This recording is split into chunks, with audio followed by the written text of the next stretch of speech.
Welcome back to BRX Pro Tip. Payton and Lee Kantor here with you.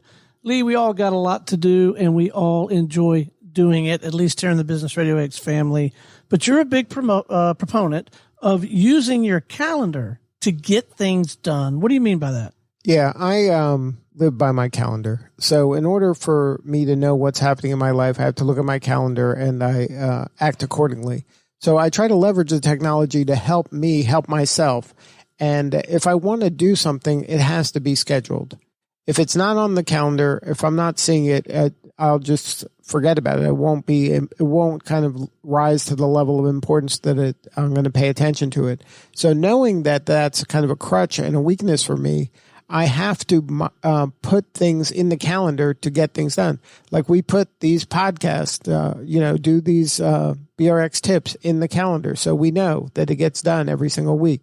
We put in, when we have a house show or we have a planning meeting or we have time with Angie to talk about, how are we serving our clients. That's all in the calendar scheduled so that we can make sure that it gets done every single week reliably.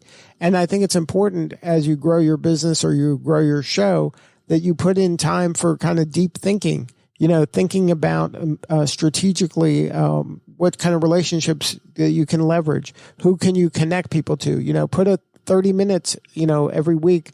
Who can I connect people? Just put connect and then connect some people for 30 minutes. Put in, social media, just put it in the calendar, check email, put it in the calendar and only do the work during those windows of time. That way it all gets done. And then you control your time instead of your time controlling you. Well, I got to tell you, I'll just admit straight up, I really bristled with this idea at first because you brought it up years ago wanting to do that for both of us because there are a lot of things that we necessarily do together. And now I feel like it has the same sort of set of benefits that having a good, strong budget does. It doesn't confine you.